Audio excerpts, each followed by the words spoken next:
Hi friends, welcome back to Velsaran. எல்லோரும் எப்படி இருக்கீங்க? எல்லோரும் சூப்பராக ஹாப்பியாக இருக்கீங்க நம்புகிறேன். நானும் ரொம்ப ரொம்ப ஹாப்பியாக இருக்கேன். இன்றைக்கி அந்த கட் பண்ண ப்ளவுஸை பேக் சைடும் ஃப்ரண்ட் சைடும் எப்படி நம்ம ஜாயின் பண்ண போகிறோம், எப்படி ஸ்டிச் பண்ண போகிறோங்கிறத சொல்ல போகிறேன். ஏற்கனவே நான் கட்டிங் வீடியோவில் என்ன மிஸ்டேக் பண்ணிட்டேன்னா, ஒரு நியூ டேப் வாங்கி தான் நான் அளந்தேன். அளக்கும்போது இந்த மாதிரி பெரிய பெரிய நம்பர் போட்டு அந்த சைடு வச்சு நான் மெஷர்மெண்ட் எடுக்கிற வீடியோ காமிக்காமல் ஃப்ரண்ட் சைடில் உள்ள சென்டிமீட்டரும் இன்ச்சஸ் ரெண்டும் ஒரே சைடு இருக்கும். ஆனால் அது ரொம்ப சின்ன நம்பராக இருக்கும். வீடியோவுக்கு அவ்வளோ கிளாரிட்டியாக தெரியாது. எனக்கு மட்டும் நான் ரியலாக எடுக்கிறதுனால தெரியும்.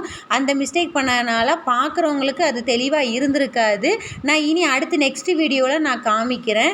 இப்போ நான் எப்படி நான் ஜாயின் பண்ணுறேன், ஸ்டிச் பண்ணுறேங்கிறத காமிக்கிறேன். இப்போ பேக் சைடு துணி இது எப்படின்னா, நம்ம இடுப்பு சுற்றளவு இருக்குல்ல, அதாவது இடுப்பு உயரம் அந்த இடத்துல நம்ம 1.5 இன்ச்சு துணி, அதாவது 2 இன்ச்சு விட்ருப்போம். ஷோல்டர் ஜாயின் பண்ணுறதுக்கு 1/2 இன்ச்சு, மீதி 1.5 இன்ச்சில் 2 மடிப்பாக மடித்து ஸ்டிச்சஸ் போட்டுக்கிறோம். அதுக்கப்புறம் ஷோல்டரில் சென்ட்ரு பாயிண்ட் அப்படி 2ஆக மடித்து கீழே வரைக்கும் நம்ம மடித்தோம் அப்படின்னா கரெக்டான அந்த டாட்டு பிடிக்கிற இடம் வரும். அந்த டாட்டு பிடிக்கிறது 4 இன்ச்சஸ் பிடிக்கணும். அப்போ தான் நமக்கு அந்த இடத்துல இடுப்புக்கு ஸ்லாண்டிங்காக நமக்கு அந்த இடத்துல ஃபிட்டாக நிற்கும். அப்புறம் நெக்ஸ்ட்டு ஃப்ரண்ட்டில் சிலவங்களுக்கு அலோ ப்ளவுஸில் டாட்டு தப்பாக எடுத்திருப்பாங்க, அதாவது தப்பாக தைச்சிருப்பாங்க. அவங்களுக்கே தெரியாது, நம்மகிட்ட தைக்க கொடுக்குறவங்களுக்கே தெரியாது டாட்டு தப்பாக இருக்குது, அதனால தான் நமக்கு ஃப்ளாட்டாக இருக்குது, கப் சைஸ் கரெக்டாக இல்லை அப்படிங்கிறது தெரியாது. அப்போ நம்மகிட்ட கொடுக்கும்போது நம்மகிட்ட கொடுத்துட்டாங்க, நம்ம அப்படியே தைச்சிருவோம் அளவெடுத்துன்னு. அந்த டாட்டை அளவெடுத்த மாதிரியே தைக்கக்கூடாது. கரெக்டாக இருக்கான்னு செக் பண்ணுறதுக்கு ஒரு ட்ரிக் இருக்குது. அது என்னென்னா, இப்போ நம்ம என்ன பண்ணுறோம், கொக்கி சைடு உள்ள துணியை 2ஆக மடித்து அந்த டாட்டு பிடிச்சிடுறோம். 3.5 கொடுத்துருக்காங்க, 3.5 பிடிச்சிடுறோம். பிடிச்சிட்டு நெக்ஸ்ட் என்ன பண்ணுவோம், சென்ட்ரு பாயிண்ட் முன் துண்டு உயரம் இருக்குல்ல, அதே மாதிரி ஷோல்டரில் 2ஆக மடித்து கீழே பிடிக்கும்போது ஒன்று போல் லென்த்தியாக பிடிச்சிட்டு அதில் 1 இன்ச்சு ஆகலாம். நான் சொல்லியிருப்பேன்ல, 1 இன்ச்சு சிலவங்களுக்கு வரும், சிலவங்களுக்கு 1.25 இன்ச்சு இருக்கும் அப்படின்ட்டு.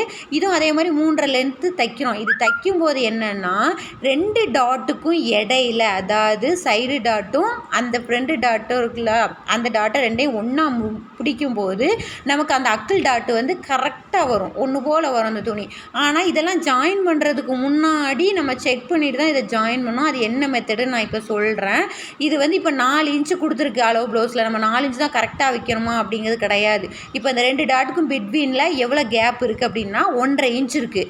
அதே 1.5 இன்ச்சு அந்த அக்கிள் டாட்டுக்கும் சைடு டாட்டுக்கும் இருக்கணும். அதே சேம் டைமில் அக்கிள் டாட்டுக்கும் கீழே இருக்குது பார்த்திங்களா, முந்துண்டு உயரத்துக்கு கீழே, அந்த டாட்டுக்கும், அதாவது இந்த 3 டாட்டுமே ட்ரையாங்கிள் மாதிரி 1.5 இன்ச்சு கேப்பு இருக்கணும். அப்படி இருக்கான்னு பார்த்துட்டு தான் நம்ம டைட் பண்ணணும். அப்படி அடித்து முடித்தோடனே ஃப்ரண்ட்டில் திருப்பி பார்க்கணும், கரெக்டாக பண்ணியிருக்கோமா அப்படின்னு அந்த டேப்பை வச்சு அளந்து பார்க்கும்போதே நமக்கு இப்போ உங்களுக்கு கிளியராக தெரியும். அந்த டேப்பை வைக்கும்போது எப்படி வச்சு பார்த்தாலும் அந்த முக்கோணத்தில் சுற்றி 1.5 இன்ச்சு கரெக்டாக அந்த கேப்பு இருக்கணும். இருந்தால் தான் அது கரெக்டான டாட்டு. எல்லாருக்குமே 1.5 தான் இருக்கணுமா அப்படி கிடையாது. ஒவ்வொருத்தரோட சைஸை பொறுத்து இருக்குது. சிலவங்களுக்கு 2 இருக்கும், சிலவங்களுக்கு 1.25 இருக்கும். ஆனால் 3 டாட்டுமே ஈக்குவலாக இருக்கான்னு பார்த்துக்கணும். ஓகே ஃப்ரெண்ட்ஸ், உங்களுக்கு இது யூஸ்ஃபுல்லாக இருந்திருக்குன்னு நினைக்கிறேன். லைக் பண்ணுங்கள், சப்ஸ்கிரைப் பண்ணுங்கள்.